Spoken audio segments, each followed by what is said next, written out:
में बारिश का अलर्ट जारी किया गया है। बीकानेर, जयपुर के साथ बताया जा रहा है भरतपुर, अजमेर, उदयपुर के लिए अलर्ट जारी किया गया। कोटा संभाग के कुछ क्षेत्र ऐसे हैं जहां पर हल्की बारिश की संभावना मौसम विभाग की तरफ से जताई गई है। भरतपुर और कोटा संभाग में भी तेज बारिश हो सकती है। तो फिलहाल मौसम में जो है वो बड़ा परिवर्तन देखने को मिल सकता है। कुछ दिनों के लिए जो बारिश रुकी थी वो एक बार फिर से आपको परेशान कर सकती है। 6 जिले ऐसे हैं जहां पर बारिश का अलर्ट जारी किया गया है, जिसमें बीकानेर, जयपुर, भरतपुर, अजमेर और उदयपुर शामिल हैं। कोटा के भी कुछ क्षेत्र ऐसे हैं जहां पर बारिश की संभावना जताई गई है। भरतपुर और कोटा संभाग में हो सकती है तेज बारिश। आज 6 जिलों में बारिश का अलर्ट जारी किया गया है। तो मौसम विभाग ने अलर्ट जारी कर दिया है और इसी के साथ लोगों से सतर्क रहने की अपील भी की जा रही है। देखिए, आपकी जानकारी के लिए आपको बताते चले कि इस वक्त कोटा, अजमेर, भरतपुर के साथ कई इलाकों में भारी बारिश का सामना लोगों को करना पड़ा है, जिसकी वजह से जो बरसाती नदी नाले हैं वो पूरे उफान पर आ चुके हैं और पूरे वेग के साथ बह रहे हैं और इस समय हादसों की आशंका भी लगातार बढ़ती जा रही है। जैसा हमने कोटा और अजमेर से बीते दिनों तस्वीरें भी देखी थी। हालांकि प्रशासन पूरे इलाके पर, खास करके जो जल जमाव वाले इलाके हैं और निचले इलाके हैं, वहाँ पर पूरी तरीके से नज़र बनाए हुए हैं और लोगों को हर तरीके से मदद पहुंचाया जा रहा है प्रशासन की तरफ से।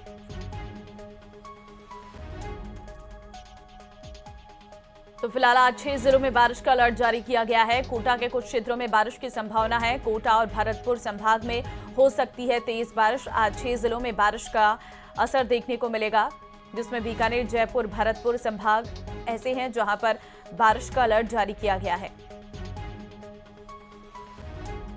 तो एक बार फिर से सड़कें पानी पानी होती हुई नजर आएंगी, क्योंकि बीते कुछ समय में हुई बारिश ने कई शहरों का हाल बुरा कर दिया था। लोगों को घरों में कैद करके रख दिया था। खासतौर पर अजमेर के कुछ इलाके ऐसे थे जहां पर भारी बारिश का सामना लोगों को करना पड़ा था। और एक बार फिर से बीकानेर, जयपुर, भरतपुर, अजमेर और उदयपुर के लिए अलर्ट जारी किया गया है। कोटा के भी कुछ क्षेत्र ऐसे हैं जहां पर बारिश की संभावना है। और चलिए इसी के साथ फिलहाल सब कमेटी बैठक में शामिल और कैबिनेट सब कमेटी ने शुरू की रिपोर्ट तैयार करने की प्रक्रिया। और प्रदेश में इस साल दिसंबर में पंचायती राज संस्थाओं और शहरी निकायों के चुनाव एक साथ कराए जा सकते हैं।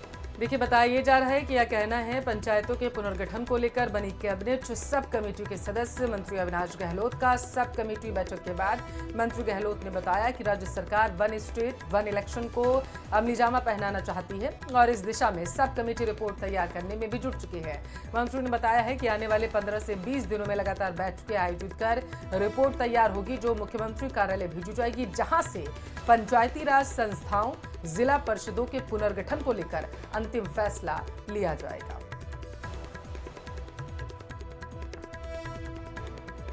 विदेश पर जो पंचायत पुनर्गठन की सब कमेटी की बैठक थी वो लगातार हो रही है और आज भी उस संबंध में बैठक हुई है।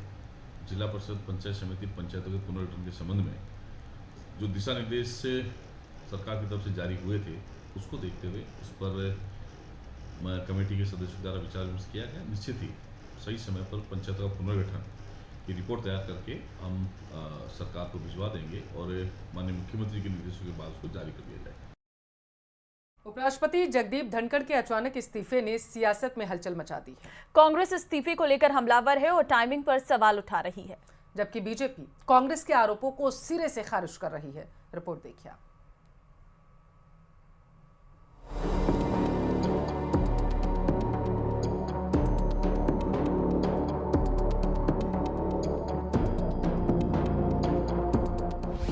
जगदीप धनखड़ के इस्तीफे पर कांग्रेस हैरान। ये कि ऐसा लग रहा है कि बड़ा आश्चर्यजनक है। गहलोत ने बताया संवैधानिक व्यवस्था के लिए गंभीर। मेरा अंदाज था कि ये दोनों जो है स्पीकर और लोकसभा और ये राज्यसभा चेयरमैन, ये मैंने 10 दिन पहले ही कहा था, मुझे लगता है दोनों दबाव में काम कर रहे हैं। डोटासरा बोले, 2 टूक बातें हाईकमान को गुजरी नागवार। किसान और किसान के बेटे जो भारतीय जनता पार्टी में संघर्ष कर रहे हैं, उनका वहां पर कोई स्थान नहीं है। बीजेपी सांसद मन्नालाल रावत ने इस्तीफे पर उठ रहे सवालों को किया दरकिनार। माननीय धनखड़ साहब का जो इस्तीफा है उसमें स्वास्थ्य के कारण बताया, निश्चित रूप से ये बात सही है। विपक्ष के सवाल, सियासत में उबाल।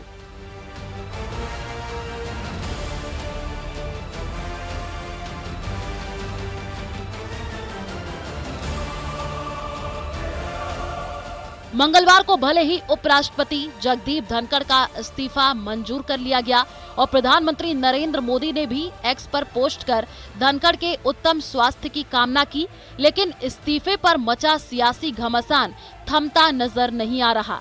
ये बात और है कि सोमवार रात को धनखड़ ने राष्ट्रपति मुर्मू को भेजे गए खत में इस्तीफे के पीछे स्वास्थ्य कारणों का हवाला दिया था, लेकिन कांग्रेस इस इस्तीफे पर सवाल उठा रही है।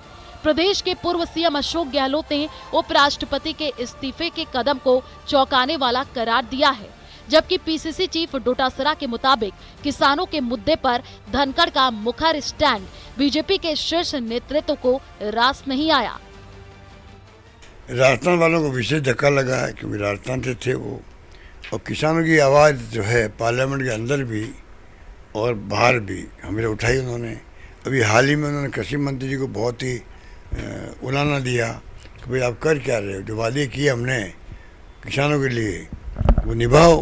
अचानक इस तरीके का इस्तीफा आना एक तरीके से जो संकेत दे रहा है कि जो कुछ दिनों से उन्होंने अपनी बातें स्पष्ट रूप से मीडिया के माध्यम से, किन्हीं प्रोग्राम के माध्यम से कहना शुरू किया था, वो कहीं न कहीं भारतीय जनता पार्टी हाईकमान को नागवार गुजरा। इस्तीफे पे पुनर्विचार करने के लिए बात करना भी किसी ने जरूरी नहीं समझा और आज इस्तीफा भी मंजूर हो गया है, तो कहीं ना कहीं ये जो काफ़ी समय से लग रहा था कि उन पे भारी दबाव है, भारतीय जनता पार्टी जो है दबाव देती है। उदयपुर से बीजेपी सांसद मन्नालाल रावत ने इस्तीफे पर उठाए जा रहे कांग्रेस के सवालों को पूरी तरह दरकिनार कर दिया। जो विपक्ष है वो अभी बौखलाया हुआ है। जिस प्रकार से एक ऐतिहासिक जनादेव नरेंद्र भाई मोदी जी को, एनडीए को और भाजपा को मिला है, लगातार तीसरी बार प्रधानमंत्री जी के रूप में नरेंद्र भाई मोदी जी हैं और समाज के सर्वस्पर्शी और सर्वव्यापी कार्य कर रहे हैं। विकसित भारत 2047 का सपना लेकर चल रहे हैं, लोग कनेक्ट हो रहे हैं इंडिया के साथ में और माननीय नरेंद्र भाई मोदी जी के नेतृत्व के साथ में। इससे बौखलाहट में वो सारी बातें बोल रहे हैं। जहां तक मुझे ध्यान है, माननीय धनखड़ साहब का जो इस्तीफा है उसमें स्वास्थ्य के कारण बताया, निश्चित रूप से ये बात सही है। माना जा रहा है कि निर्वाचन आयोग जल्द ही उपराष्ट्रपति चुनाव कार्यक्रम की अधिसूचना जारी करेगा। आपको बताते चले कि कार्यकाल के दौरान इस्तीफा देने वाले धनखड़ तीसरे उपराष्ट्रपति हैं। वीवी गिरी ने 20 जुलाई 1969 और आर वेंकटरमन ने 24 जुलाई 1987 को पद से इस्तीफा दिया था। दोनों ने राष्ट्रपति पद का चुनाव लड़ने के लिए ये कदम उठाया था, जबकि पूर्व उपराष्ट्रपति कृष्णकांत का कार्यकाल के दौरान निधन हो गया था। Bureau report, news 18 Rajasthan. और चलिए आगे बढ़ते हैं। अजमेर से आपको बड़ी खबर देंगे, जहां पर गंज इलाके में स्थित यूनानी अस्पताल की दीवार गिरने से वाहन क्षतिग्रस्त हो गए हैं। देर रात को अचानक ही 10 से 12 फीट की ये जो दीवार थी ये धराशायी होगी। दीवार के पास खड़े ई रिक्शा और अन्य 2 वाहन भी बताया जा रहा है कि उसके चपेट में आ गए। गनीमत ये रही कि रात को दीवार गिरी थी, दिन में गिरती तो बड़ा हादसा हो सकता था। रात्रि में सिविल डिफेंस और निगम कर्मचारियों ने बनाई है व्यवस्था, वाहनों को निकाल बाहर मलबे को किया है साइड। तो बड़ी खबर आपको हम दे रहे हैं अजमेर से। ये बड़ी जानकारी निकलकर सामने आ रही है। यूनानी अस्पताल की दीवार गिरने से वाहन क्षतिग्रस्त होने का मामला सामने आया है। देखिए, अजमेर में इस वक्त भारी बारिश का सामना लोगों को करना पड़ रहा है और ऐसे में जो जर्जर हो चुके मकान हैं वो धराशायी हो रहे हैं और इसका असर जो है वो नवनिर्माण इमारतों पर भी देखने को मिल रहा है। और यही वजह है कि बताया जा रहा है यूनानी अस्पताल की एक दीवार जो थी वो धराशायी हो चुकी है। हालांकि तुरंत ही प्रशासनिक अमला मौके पर पहुंचा और वहां पर जो सुरक्षा व्यवस्था के इंतजाम थे उनको करना शुरू कर दिया गया है। मलबा जो था उसे साइड कर दिया गया है।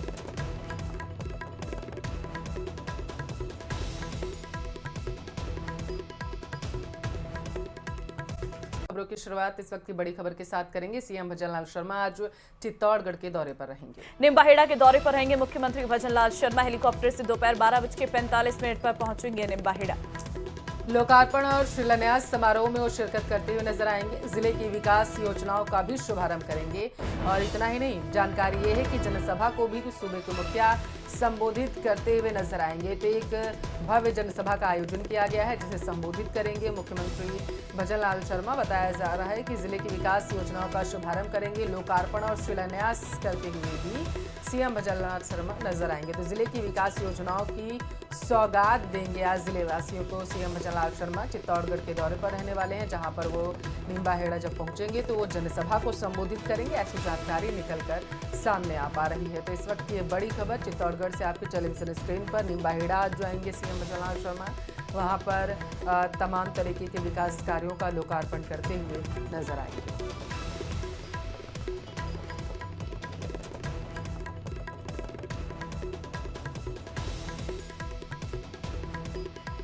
तो सीएम भजनलाल का आज चित्तौड़गढ़ का ये दौरा रहने वाला है, जहां पर निम्बाहेड़ा के दौरे पर सीएम भजनलाल शर्मा रहेंगे। लोकार्पण और शिलान्यास समारोह में शिरकत करेंगे निम्बाहेड़ा के दौरे पर सीएम, और जनसभा भी वहां पर मुख्यमंत्री की रहने वाली है। कई ऐसे कार्यक्रम हैं जो मुख्यमंत्री के रहेंगे, साथ ही कुछ लोकार्पण और कुछ शिलान्यास समारोह भी रहेगा। और आज सावन की शिवरात्रि है, भोलेनाथ की पूजा अर्चना की जा रही है। आज सबसे पावन दिन माना जाता है। देखिए, सावन शिवरात्रि पर शिव मंदिरों में भक्तों का सैलाब उमड़ पड़ा है। देखिए, क्योंकि आज जो है वो जल चढ़ाने का शुभ मुहूर्त है, यानी कि जो कांवड़ यात्री पिछले कई दिनों से तैयारी कर रहे थे, हरिद्वार से जल लेकर के वो अपने स्थानों पर पहुंच रहे थे, निवास स्थानों पर। आज जो है वो जल चढ़ाने का शुभ मुहूर्त है, क्योंकि आज जो है सावन की शिवरात्रि है, और ऐसे मौके पर सुबह से ही भक्तों का तांता शिवालयों में लगा हुआ है। तस्वीरें भी आपको दिखा रहे हैं, शिवालयों से निकलकर सामने आई हैं, जहां शिव भक्तों का रेला इस वक्त देखा जा रहा है। भोलेनाथ की पूजा का आज का दिन अगर सावन के महीने में देखें तो सबसे पवित्र और सबसे उत्तम माना जाता है, क्योंकि आज जो है वो शिवलिंग पर जल अर्पित किया जाता है। तो वहीं दूसरी तरफ आज सावन की शिवरात्रि भी है। रोशन संवाददाता इस वक्त हमारे साथ लाइव है, सीधे उन्हीं का रुख कर लेते हैं। रोशन, आज सावन की शिवरात्रि है, ऐसे में भक्तों का सैलाब तो आज मंदिरों में जाहिर तौर पर पहुंच रहा होगा, दिखाइए जरा तस्वीरें। जी बिल्कुल, देखिए, श्रावण मास के अंदर कहा जा सकता है कि भगवान शिव की जो पूजा का विशेष महत्व है, ऐसे में आज का दिन और ख़ास होता है।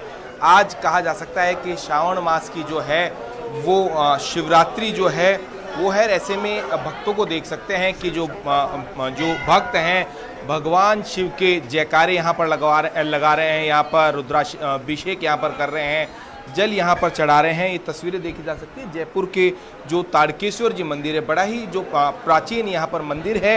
लंबी लंबी जो है भक्तों की यहाँ पर कतारें यहाँ पर लगी हुई है, सुख शांति समृद्धि की मनोकामना यहाँ पर करते हुए जो तमाम जो भक्त हैं वो नज़र यहाँ पर आ रहे हैं। और ये जो आज का दिन कहा जा सकता है कि चतुर्दशी ये है श्रावण मास की, ऐसे में ये जो दिन है बड़ा ही कहा जा सकता है कि पूजा के लिहाज से विशेष जो है वो महत्व यहाँ पर रखता है। तमाम यहाँ पर जो लोग हैं वो यहाँ पर देखे जा सकते हैं, भगवान की जो पूजा पाठ है उसमें लीन यहाँ पर नजर आ रहे हैं। क्या कुछ आज के दिन की आस्था है, हम तमाम यहाँ पर जो हमारे साथ भक्त मौजूद हैं हम उनसे जानेंगे कि वो तारकेश्वर जी मंदिर आप आ रहे हैं, क्या महिमा है भगवान शिव की श्रावण मास के अंदर पूजा पाठ?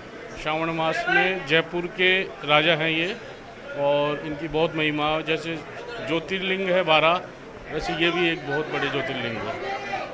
क्या कहेंगे, तारकेश्वर जी आप आते हैं? अजी 300 दिन का काम है, 300 दिन की महिमा है बाबा की, तो बाबा की महिमा तो अपरंपार है, जिसका कोई जवाब ही नहीं है। आप भी भगवान शिव को जल चढ़ाने के लिए आई हैं? जी हाँ। किस मनोकामना के साथ आप आई हैं?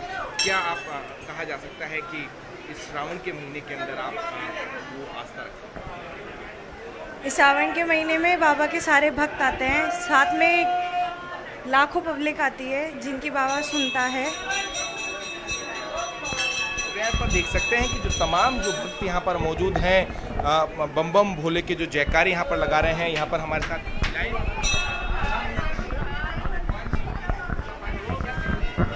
जय सावन का महीना की जय हो, भोलेनाथ बाबा की जय, गौरी शंकर भगवान की जय।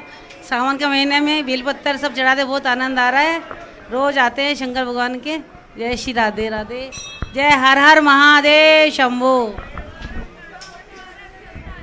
जो तमाम यहाँ पर चाहे बच्चे हों, बुजुर्ग हो, महिलाएं हों, पुरुष हों, भगवान शिव के जो हैं जयकारे यहाँ पर लगाते हुए यहाँ पर जो है वो नज़र आ रहे हैं। मैं मेरे सहयोगी से कहूँगा कि जलाभिषेक हो रहा है उसकी भी तस्वीरें हम हमारे दर्शकों तक हम पहुंचाने की यहाँ पर कोशिश करते हैं। आप यहाँ पर तस्वीरें यहाँ पर देख सकते हैं कि जो यहाँ पर जो तमाम जो भक्त हैं आप यहाँ पर देख सकते हैं।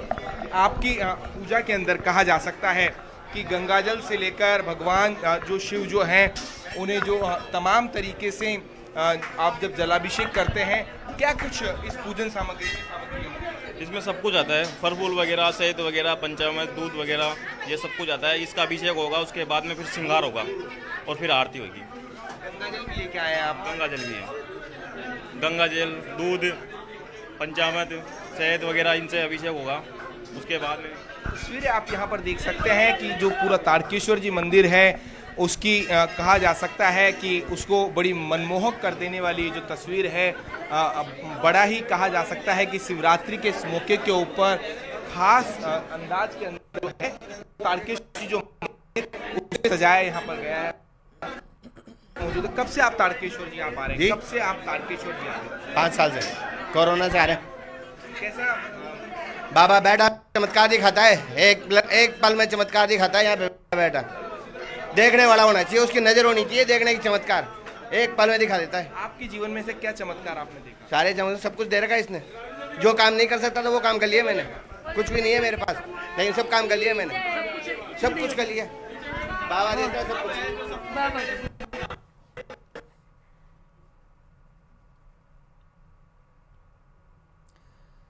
रोशन हमारे संवाददाता जयपुर से ये सीधी तस्वीरें आपको दिखा रहे हैं और उन्होंने शिव भक्तों से बात की। आपने सुना कि उनके जरिए कहा गया कि तारकेश्वर महादेव की महिमा जो है वो अपरंपार है। यहाँ पर दूर दराज से श्रद्धालु आते हैं अपनी मुरादें लेकर के।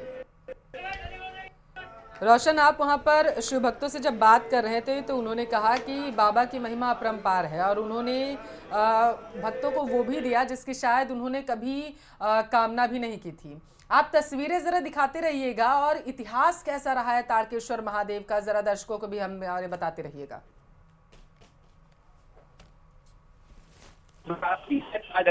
जयपुर की स्थापना हुई थी तब तारकेश्वर जी मंदिर की उसके आसपास जो स्थापना यहाँ पर की गई है। कुछ कहा जा सकता है कि जो जानकार है उनका ये कहना है कि पहले जो है वो शमशान यहाँ पर हुआ करता था। जो तारकेश्वर जी मंदिर है उसका यहाँ पर निर्माण किया गया। यहाँ पर आप देख सकते हैं कि जो श्रद्धालु हैं यहाँ पर जल चढ़ाने से लेकर यहाँ की जो साफ सफाई की जो बिल्कुल रोशन साफ नजर आ रहा है। भक्तों में कितना उत्साह है और जो लंबी लाइनें हैं वो बता रही हैं कि कितनी महिमा है इस मंदिर की। बहुत धन्यवाद फिलहाल तस्वीरें हमें दिखाने के लिए। और में ये वारदात हुई, पुलिस ने त्वरित कार्रवाई करते हुए एक को गिरफ्तार किया। हाजी कॉलोनी सीकर हाउस का रहने वाला फरमान अरेस्ट कर लिया गया है। देखिए 20 जुलाई को रात 12:30 बजे आपसी कहासुनी में हुआ था वाजिद पर हमला। चाकूबाजी में घायल वाजिद की अस्पताल में मौत हुई थी। मृतक वाजिद के पिता सरफराज ने दर्ज करवाया था हत्या का मुकदमा। तो ये बड़ी खबर आपके टेलीविजन स्क्रीन पर है। हत्या का आरोपी घर दबोचा गया है, ऐसी जानकारी निकलकर सामने आई है। मृतक के पिता ने रिपोर्ट दर्ज कराई थी और जैसे ही पुलिस को मामले की सूचना मिली, पुलिस तुरंत मौके पर पहुंची। कार्रवाई शुरू की गई थी पुलिस के जरिए और आरोपी को पकड़ने के लिए तमाम तरीके के इंतजाम किए गए थे।